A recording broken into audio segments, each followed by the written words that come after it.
Sampurasun warganet. Seperti biasa, setiap bulan Ramadan, PAS TV bekerja sama dengan Fakultas Kedokteran Universitas Pasundan menyelenggarakan program Rehat atau Ramadan Sehat. Kali ini bersama saya, Dr. Gigi Dita Septiani, Magister Sains, dan ditemani dengan Dr. Prita, yaitu salah satu staf kedokteran di Universitas Pasundan yang juga sedang menempuh pendidikan program Pascasarjana di Fakultas Kedokteran Unpad dengan program doktoral. Bagaimana Dokter Prita hari ini? Alhamdulillah saya baik. Sehat ya dok ya? Untuk puasanya bagaimana dok? Lancar? Puasa alhamdulillah lancar dok. Lancar, oke.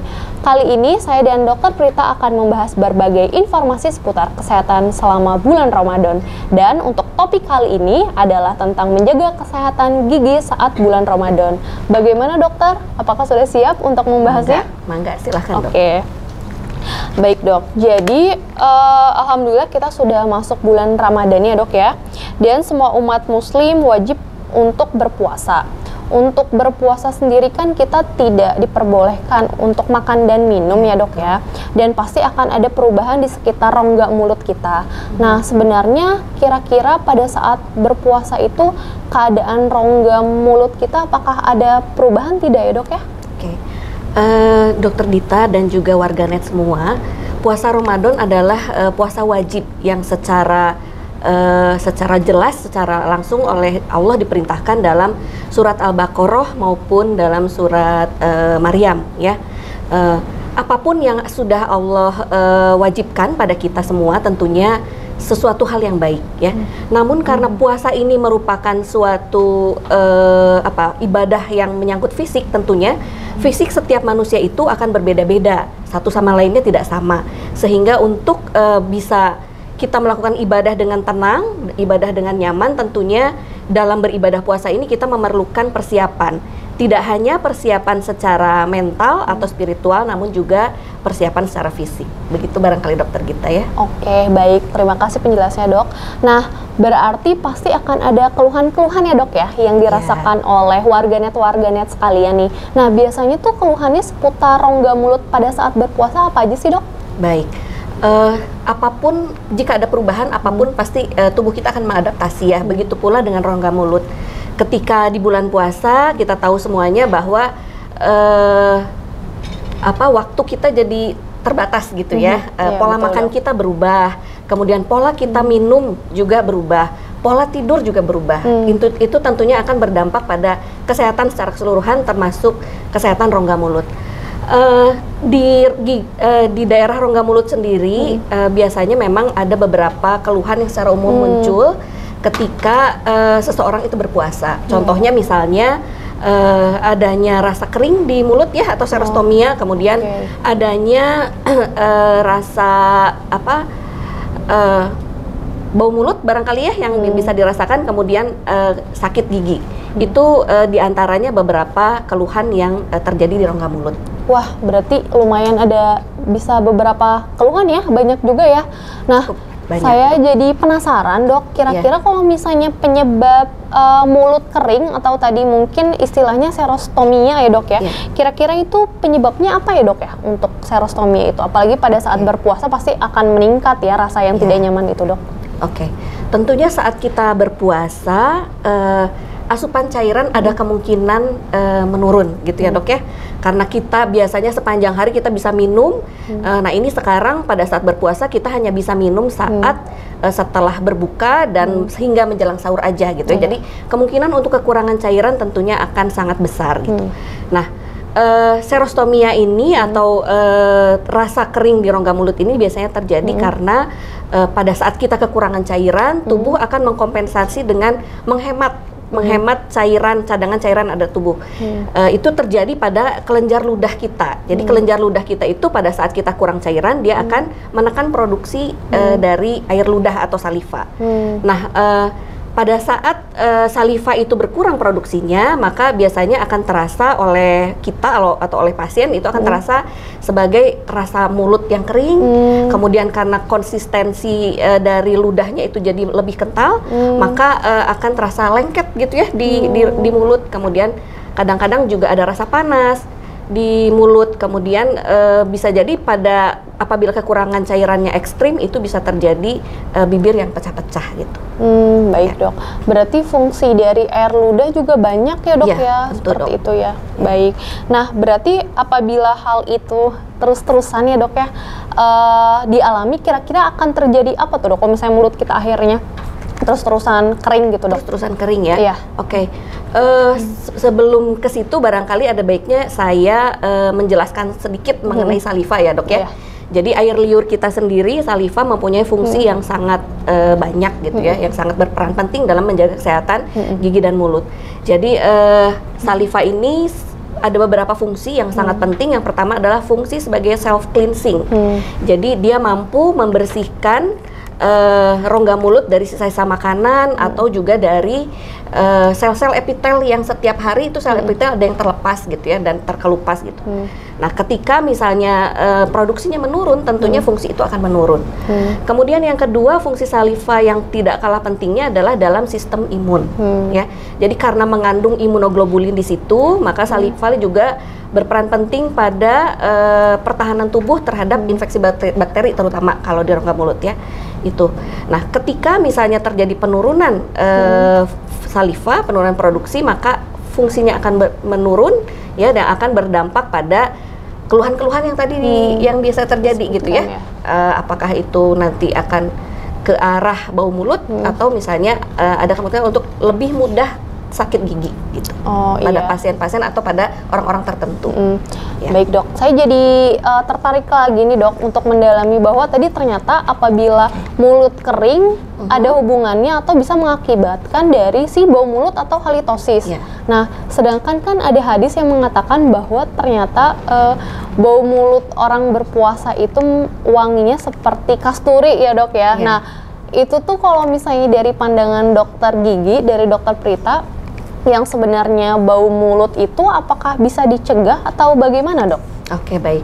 Jadi hadis itu memang sangat terkenal ya kalau bulan puasa ya. Jadi hadis riwayat Muslim kalau tidak salah yang menyebutkan bahwa bau mulut dari orang yang berpuasa itu di sisi Allah adalah sama dengan harumnya minyak kasturi gitu ya. Kalau menurut saya hadis ini mungkin bisa kita lihat sebagai bagaimana Allah itu meninggikan derajat ya dan juga memuji orang-orang yang berpuasa gitu ya. Jadi mungkin titik beratnya tidak ke bau mulutnya gitu ya. Nah, sehingga memang bau mulut sendiri bisa dicegah ya.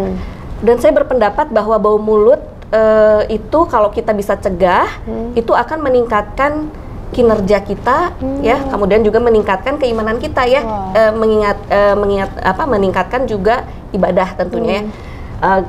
Teman-teman warganet nih misalnya yang memang mau tadarus bersama-sama gitu ya, kemudian bau mulut kan tidak nyaman juga ya, kemudian mau zikir bersama-sama mulutnya berbau juga nggak enak. Dokter Dita nih yang dosen harus mengajar bau mulutnya kurang segar juga kan tidak enak. Jadi tentunya ini harus bisa dicegah oleh kita semua gitu. Nah, untuk bau mulut sendiri atau halitosis ya dalam bahasa kedokterannya adalah suatu kondisi di mana mulut kita mengeluarkan bau yang tidak sedap gitu. 80% bau mulut itu terjadi karena faktor endogen. Faktor endogen itu adalah faktor yang terjadi dari dalam mulut kita ya, sedangkan 20% itu dari luar mulut. Jadi dari sistem-sistem yang lain. Begitu dok. Wah, berarti penyebabnya ada endogen juga ya dok ya? Iya. Berarti dari faktor endogen sendiri itu mekanismenya bagaimana tuh dok? Bisa sampai jadinya bau mulut? Jadi ada beberapa hal dalam faktor endogen itu yang bisa memicu terjadinya bau mulut ya, halitosis. Jadi misalnya kalau dalam rongga mulut itu ada jaringan keras, ada jaringan lunak gitu ya, ada juga barangkali teman-teman warganet yang memakai alat-alat fungsional dalam rongga mulutnya, misalnya ada yang memakai protesa ya, memakai gigi tiruan, ada yang memakai alat orto barangkali ya, behel dan sebagainya. Nah, itu juga bisa mempengaruhi bau mulut ya. Nah, jaringan keras misalnya yang mempengaruhi misalnya penyakit-penyakit jaringan keras seperti karies misalnya ya, gigi yang berlubang. Semakin dalam lubangnya tentunya bakteri yang menumpuk di situ akan semakin banyak, akan semakin tidak enak juga bau mulut kita gitu ya. Kemudian untuk jaringan lunak itu misalnya ada radang pada gusinya, gitu ya. Kemudian adanya penyakit-penyakit lain seperti sariawan misalnya, itu juga sangat mempengaruhi. Kemudian untuk faktor-faktor endogen tersebut sebetulnya mekanismenya hampir serupa gitu ya. Jadi yang pertama biasanya diawali dengan adanya pengurangan pada self cleansing. Tadi karena kita lagi puasa, kekurangan cairan, kemudian terjadi saliva yang berkurang begitu ya, sehingga self cleansingnya akan berkurang juga. Nah itu akhirnya menyebabkan penumpukan makanan, penumpukan bakteri di situ ya, sehingga bakteri bisa berkembang biak.